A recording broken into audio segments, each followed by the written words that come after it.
Salve, salve galera, tudo beleza? Hoje nesse vídeo que eu tava para fazer já faz um bom tempo, eu quero contar um pouco sobre esse mapa budista chamado O Progresso do Insight.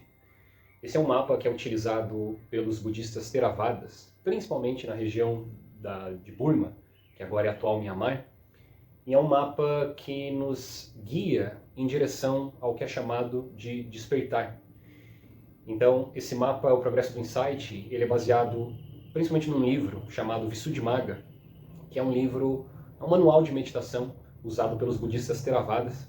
E nesse manual, que é um comentário dos sutras do budismo clássico, ele nos descreve esses estágios de meditação, esses estágios da meditação do Vipassana, do Insight, e que nos leva a conhecer como que a nossa mente funciona, vai ciclando, vai se mostrando, vai se revelando à medida que a gente vai progredindo na nossa investigação sobre a natureza de todas as coisas. Então, na prática do Vipassana, a gente é ensinado a desconstruir o campo sensorial, desconstruir os fenômenos para ver com clareza como que esses fenômenos funcionam, quais são as suas características, quais são as suas tendências. E esse mapa chamado Progresso do Insight nos descreve com bastante precisão e previsibilidade a jornada de um meditador que começa a praticar Vipassana e o que ele vai descobrindo à medida que a sua prática vai progredindo. Então, o que é interessante desse mapa, que é muito utilizado pelo budismo Theravada, mas também muito utilizado hoje em dia pelos praticantes modernos de meditação, é que a gente começa a perceber que esses estágios, ou esses conhecimentos, esses jnana significa conhecimento, eles acontecem com o praticante de Vipassana quando ele senta na almofada. Esses conhecimentos também acontecem com o praticante de Vipassana quando ele está fora da almofada, quando ele está na sua vida, no dia a dia. Mas também esses ciclos, esses conhecimentos acontecem com basicamente qualquer pessoa, seja ela um praticante espiritual, um praticante de Vipassana ou uma pessoa que está em outro cenário. Então, esse mapa me interessa tanto, e por isso que eu estou gravando esse vídeo, por isso que eu estou trazendo esse conhecimento, que é o conhecimento que eu mais trabalho, né, o mapa que eu uso com os meus alunos e comigo mesmo. É um mapa que nos ajuda muito a descrever essa experiência espiritual, essa jornada da experiência espiritual, que parte desse lugar da dualidade, dessa sensação de estar separado da experiência, de ser um ego e estar separado de todo o resto. Então a gente parte dessa jornada até o processo não dual. Então a gente dissolve essa dualidade e chega nessa fonte, nesse vazio. Aí essas palavras são usadas de diferentes formas dependendo da visão, do contexto, do paradigma que a pessoa utiliza. Mas durante um bom tempo da minha vida eu tentei fazer sentido a algumas experiências espirituais que eu tive na minha infância, que eu tive na minha adolescência e na minha vida adulta. E esse foi o mapa mais completo que eu tive até então, que me contou como que funciona esse progresso, como que a gente vai saindo desse lugar dual e vamos nos aprofundando até esse campo não dual. Então realmente é um mapa que pode ajudar muito a gente fazer sentido às nossas experiências espirituais. Lembrando sempre que os mapas não são território. Então esse mapa, apesar de ele ser muito previsível, quando eu fiz a leitura inicial desse mapa e comecei a praticar, tudo muito previsível, acontecendo da forma como estava sendo descrita, com os meus alunos também continua essa previsibilidade, mas não significa que é exatamente igual para todo mundo, ou que você vai passar exatamente da mesma forma como vai ser descrito aqui pelos estágios, mas é muito incrível como só de escutar sobre esses conhecimentos a gente para pensar em as minhas experiências espirituais se encaixam nesses blocos de conhecimentos, nesses jnanas, nesse mapa, o progresso do insight. Então a visão que a gente vai usar aqui nesse vídeo está muito estabelecida também nessa tradição birmanesa do antigo país Burma, que agora é Myanmar, essa tradição que a gente chama de o Vipassana, o budismo do mestre Mahasi Sayadaw. Então Mahasi Sayadaw foi um mestre moderno de Vipassana que utilizava do progresso do insight para guiar os seus alunos, os seus praticantes, até completar os 4 caminhos do despertar. Nesse vídeo nós não vamos falar dos 4 caminhos do despertar, mas vamos falar do primeiro caminho, ou como a gente chama de o caminho da entrada na correnteza. Então o que um praticante de Vipassana deve fazer o que ele vai encontrando ao decorrer dessa jornada de desconstruir os fenômenos, as sensações, penetrar os fenômenos e as sensações e ver com clareza o que está ali por trás. O que vai acontecendo com esse praticante até ele completar esse mapa, até ele completar esses conhecimentos. Como que esse praticante vira um Sotapanna, ou como que esse praticante pega o primeiro caminho do despertar, o primeiro caminho técnico do despertar, que leva futuramente a um despertar mais completo, que é a coisa lá do quarto caminho. Então tudo isso é estruturado através de um mapa, através de estágios, apenas para nos ajudar nesse caminho todo. Ao invés da gente ficar obcecados com o mapa, a gente usa o mapa como um auxiliar.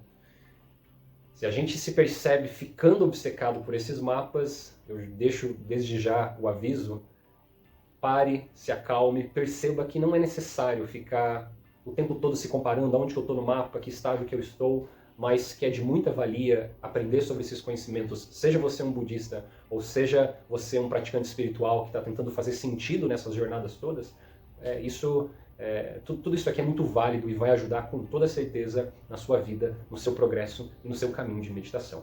Então, nesse vídeo eu fiz alguns modelos dentro da realidade virtual, alguns vídeos que eu utilizei de modelos em 3D. Eu vou tentar explicar esses jnanas de formas mais estéticas, para que o praticante tente, através de imagens, de figuras, de modelos em 3D, possa compreender um pouco mais o que acontece à medida que a gente vai fazendo essa jornada da dualidade até a dissolução dessa dualidade e chegar nesse campo não dual, nesse desligamento da realidade, que é o que a gente chama de fruição, que é o último estágio desse nosso mapa. Então, vamos lá? Vamos juntos para essa jornada do progresso do insight? O estágio de abertura parece sólido. Logo após começar, o nosso meditador imaginário terá o seu primeiro insight. Ele irá ver que a mente e o corpo são duas coisas separadas, cada uma influenciando a outra. Ele vê um pensamento surgir separado de ele mesmo, o conhecedor dos pensamentos. Ele pode notar uma sensação como uma coceira e reconhecer que é percebida em duas partes, a própria sensação física e a impressão mental dela. Este é o início de uma metaconsciência, um retrocesso da experiência para ser capaz de observar a experiência desapaixonadamente, uma habilidade que se fortalecerá ao longo da vida do meditador. O segundo conhecimento do insight, causa e efeito, é a compreensão direta e visceral do que os budistas chamam de karma, conforme experimentado na própria vida do meditador. Ele sentirá nas entranhas a dor de suas ações inábeis do passado e a alegria de suas boas ações. Surge um pensamento positivo em sua sessão e o corpo responde com sensações positivas. Surgem pensamentos negativos e o corpo responde com sensações negativas. No terceiro jnana, temos um entendimento profundo de todas as três características universais da existência: insatisfatoriedade, impermanência e não eu. Porém, esse estágio é simplesmente desagradável. O corpo fica tenso e ansioso. Esse é o estágio da dor nas costas, das pernas entorpecidas, da distração, do desconforto, da inquietação e do tédio. Nosso meditador pode ficar obcecado com sua postura neste ponto, procurando a maneira certa de se sentar para aliviar o seu desconforto. Mas se ele insiste em sua investigação, ele irá chegar ao conhecimento do surgimento e desaparecimento dos fenômenos. O quarto conhecimento do insight pode ser considerado o evento mais significativo na carreira de um meditador, e muitas vezes é o mais espetacular. Esta é a abertura espiritual, muitas vezes um evento de mudança completa da vida. Este estágio frequentemente envolve experiências unitivas, união com Deus, a luz branca, visões místicas e êxtase sublime. Sinaliza o início da verdadeira espiritualidade e, embora seja muitas vezes confundido com evento culminante e anunciado como uma experiência de iluminação, é realmente a germinação da semente que mais tarde virá a frutificar na entrada da correnteza e outros desenvolvimentos ao longo de uma vida. O quinto conhecimento do insight, conhecimento da dissolução, é um estágio muito frio, especialmente em comparação com a alegria e o entusiasmo esmagadores do estágio anterior. Se o surgimento e o desaparecimento é a alegria orgástica, a dissolução é mais semelhante à bem-aventurança pós-coito. Nosso meditador está apaixonado pelo mundo e por todos que nele vivem, mas não sente nenhuma compulsão de fazer nada a respeito. As experiências de nosso meditador na meditação são visivelmente mais relaxadas do que no estágio anterior, e ele pode facilmente sentar-se por longos períodos apenas se divertindo com as sensações frias, difusas e de formigamento do corpo. Essa estupidez feliz não dura muito, pois os Dukkha-Jnanas estão vindo com força em seus calcanhares. Agora o nosso praticante entra no território conhecido como a noite escura da alma. No conhecimento do medo, o nome diz tudo. Após a experiência de pico do quarto jnana, o mundo de nosso meditador começou a se dissolver, mas isso não foi um problema para ele, já que a alegria profunda da crista da onda foi suavemente substituída por uma felicidade fria. Agora, com o início do sexto jnana, o conhecimento do medo, tudo isso muda. A dissolução de pensamentos e sensações físicas continua, mas o meditador agora a interpreta de maneira muito diferente. Ele está com medo de ver o seu mundo desmoronar. O próximo insight a surgir é denominado conhecimento da miséria. O corpo se contorce, a pele parece estar cheia de insetos e os músculos do pescoço e da mandíbula se contraem de forma desagradável, levando o rosto a uma expressão estranha. É difícil sentar-se quieto na almofada de meditação, pois todo o corpo se sente agitado. As sensações desagradáveis surgem rapidamente e desaparecem antes que o meditador possa focalizá-las, retirando assim uma das estratégias que lhe serviram bem até agora, a de focar nas sensações corporais desagradáveis para se concentrar. A antiga comissão de nomeação de jnana mais uma vez acerta em cheio. O oitavo conhecimento do insight, o conhecimento da repulsa, é exatamente o que parece. A comida é repelente, a ideia de sexo é nauseante e todo mundo cheira mal. O nariz pode enrugar ao perceber um odor desagradável. Nesse estágio, pensamentos repulsivos sobre as pessoas, sobre a vida, ocupam a nossa mente e o nosso corpo. Você sabe o que é sentir quando está soluçando, completamente perdido, dominado pela dor e pela autocomiseração? O corpo treme e balança e você sente a liberação da entrega total à sua dor emocional. Esta é uma maneira pela qual o conhecimento do nono insight, o conhecimento do desejo da libertação, pode se manifestar. De uma forma ou de outra, porém, o desejo de libertação é apenas o que o nome diz. Você quer sair, fora dessa situação, dessa experiência, mesmo desta vida. O conhecimento da reobservação de sonho inofensivo, 10º dos 16 conhecimentos do insight, é um lobo em pele de cordeiro. Livros foram escritos sobre isso. É o material de que as lendas são feitas. Um nome melhor pode ser conhecimento de instabilidade. Esta é a noite escura da alma e a agonia no jardim. Embora alguns yogis sejam capazes de passar por esse estágio relativamente ilesos, é comum que a vida de um yogi seja completamente interrompida pelo 10º jnana.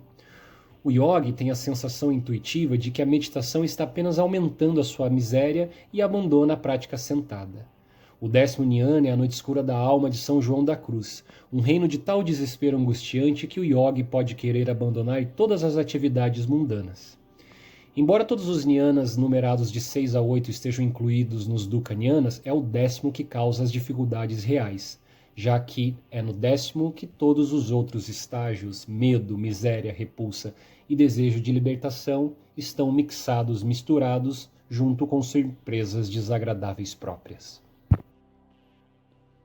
O jnana da equanimidade é geralmente um momento muito feliz para um yogi. Tendo sofrido a sólida dor física do 3º jnana e tendo suportado a noite escura do 10º jnana, o yogi acorda um dia e descobre que está tudo bem. A dissolução da mente e do corpo continuam, mas não é mais um problema. Na verdade, nada é um problema. As dificuldades prévias agora começam a ficar neutralizadas. O praticante começa a praticar mais tempo e todos os desafios começam a ter uma qualidade de bem-aventurança, neutralidade, abertura. As portas dos fenômenos antes diferenciadas agora parecem se tornar uma só. Não sabemos se está entrando o fenômeno pelos ouvidos, pelos olhos ou por tudo ao mesmo tempo. Em alta equanimidade, a realidade começa a convergir apenas num único ponto, as vibrações começam a ficar mais pulsantes, mais intensas e o yogi se vê próximo de entrar num lugar que ele sente que algo vai acontecer. No clássico O Progresso do Insight de Mahasi Sayadaw, ele explica que os conhecimentos de Insight 12 ao 16 acontecem todos juntos em um único instante. Os estágios 12 ao 15 são eventos únicos que sinalizam a entrada no fluxo, enquanto o estágio 16, fruição, pode ser experimentado novamente mais tarde quantas vezes desejar. A fruição é uma descontinuidade na consciência, um desligamento, uma cessação, um lugar onde nada existe, nem o eu, nem a realidade externa, absolutamente nada. Os praticantes do caminho do Vipassana na escola Mahasi Sayadaw contam que a fruição é um gosto do Nirvana, um gosto do não manifesto. Quando o praticante acessa a fruição, ele pega o primeiro caminho. E no próximo dia ele vai sentar novamente para praticar todo esse progresso, todo esse caminho, só que agora vê se ele é um Sotapanna, aquele que entrou na correnteza e agora tem acesso livre a todos os Jnanas. Então esses são os conhecimentos do Insight, os Jnanas, de uma forma bastante generalizada, de uma forma bem resumida. Há muitas coisas para se falar de cada extrato mental que a gente vai acessando à medida que vai avançando no mapa. E todos esses estágios, eles podem ser leves, moderados, intensos. Algumas pessoas podem passar de uma forma muito rápida por cada um desses estágios, enquanto outras pessoas podem ficar um bom tempo presas apenas em um único estágio. Então, é um mapa generalizado, previsível, mas que não necessariamente vai acontecer da mesma forma exata para cada um. O que é bem curioso e bastante previsível é essa ideia de que essa transição da não-dualidade até o desligamento da realidade geralmente começa num processo neutro que sobe, vai para um pico de energia, um pico espiritual, mas tudo que sobe desce com bastante intensidade também, vamos para uma depressão, que é a noite escura da alma, ficamos ali um tempo e depois retornamos para a neutralidade, que é a equanimidade, e no fim a realidade pisca, desliga na fruição, e agora temos acessos livres a esses estratos mentais, a esses jnanas. Então o praticante que acessa a correnteza, ele agora tem mais facilidade para transitar por esse ciclo que eu, você e todas as pessoas no mundo estamos passando. Geralmente a gente está bem, depois ficamos muito bem, depois descemos lá para baixo, vamos para uma depressão, para algum período mais triste, e depois as coisas normalizam, ficam neutras. No caso do Insight, do Vipassana, a gente está sentando, escolhendo praticar para desconstruir e assistir os fenômenos, desconstruir esses fenômenos para reconhecer a impermanência, a insatisfação e o não eu, o não controle sobre esses fenômenos. A ideia de que não existe um agente por trás desses fenômenos, e sim, são fenômenos que aparecem e desaparecem no espaço através de formas interdependentes e assim por diante. Mas isso é papo para um próximo vídeo, no qual eu vou estar trazendo aqui para o nosso canal também. Então se você quer conversar mais sobre isso, quer experimentar esse mapa do progresso do Insight com uma ajuda de uma pessoa que tem experiência, você pode vir falar comigo, mandar uma mensagem nas redes sociais. Eu trabalho dando aulas de meditação, principalmente a prática do Vipassana, e vai ser um prazer poder atender você, ajudar e trocar. Mas se você só quiser também conversar sobre isso, me mande uma mensagem, vai ser um prazer poder te auxiliar da forma como for. Então, dá uma curtida nesse vídeo, se inscreve no nosso canal e até a próxima. Boas práticas para vocês e até logo. Muito obrigado.